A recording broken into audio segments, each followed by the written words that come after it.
ఓం నమో శ్రీ లక్ష్మీ వెంకటేశ్వరాయ శ్రీ మహాగణాధిపతయే నమః. గురవే సర్వలోకానాం విషజే భవరోగిణాం నిధియే సర్వ విద్యానాం దక్షిణామూర్తియే నమః.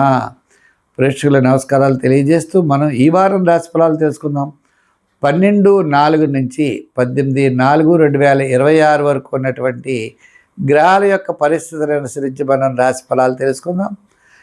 చంద్రుడు మన విషయానికి వచ్చినట్లయితే చంద్రుడు మకర, కుంభ, మీన, మేషరాశుల్లో ఈ వారం చంద్ర సంచారం ఉంటుంది.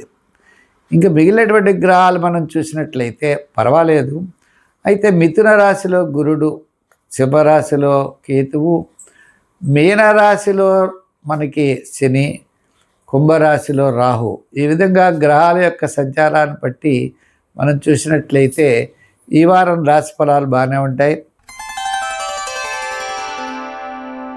వృశ్చిక రాశి, ఈ వృశ్చిక రాశి వారికి ఈ వారం చంద్రుడు తృతీయ స్థాన సంచారం, తృతీయ, చతుర్థ, పంచమ స్థాన సంచారం. వార ప్రారంభం చాలా ప్రోత్సాహకరంగా ఉంటుంది. వారాంతం కూడా అన్నింటా విజయం సాధించగలుగుతారు. వారం మధ్యలో మీరు ఏం మాట్లాడినా అది తప్పుగానే ఉంటుంది. కాబట్టి వారం మధ్యలో మీ మాటల్లో, మీ చేష్టల్లో కొంచెం నిదానం వహించడం మంచిది. తొందరపాటు చర్యలు పనికిరావు. ఇంచేదంటే వారం మధ్యలో చతుర్థ స్థానంలో చంద్రుడి యొక్క బలం ఉంటుంది. ఏదైనప్పటికీ ఈ రాశి వారికి ఆత్మస్థైర్యం పెరుగుతుంది. ఇంచేత రవి భగవానుడు మేషరాశిలో ప్రవేశించిన వెంటనే ఆత్మస్థైర్యం, అలాగే శుక్రగ్రహం కూడా అనుకూలంగా ఉండడం వల్ల విందులు వినోదాల్లో పాల్గొంటారు. అలంకార ప్రాప్తి కలుగుతుంది. వస్త్రాలు సమకూర్చుకుంటారు.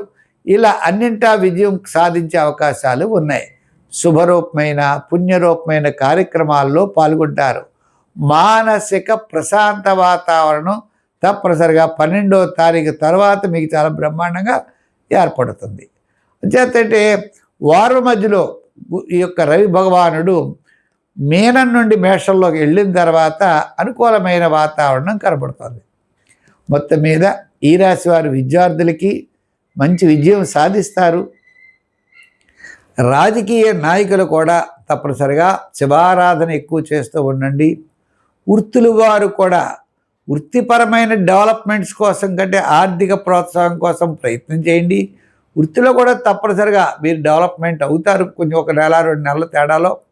వ్యాపారాత్మకంగా చూసినట్లయితే మీకు ఎలక్ట్రానిక్స్ వారికి, షేర్స్ వారికి, ఐరన్ వారికి, లోహ యంత్ర వారికి కాస్త అనుకూలమైనటువంటి ఫలితాలు కనబడుతున్నాయి.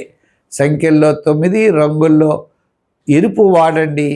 ఒక సుబ్రహ్మణ్య స్వామిని బాగా పూజించండి. విజయం తప్పనిసరిగా సాధించగలుగుతారు.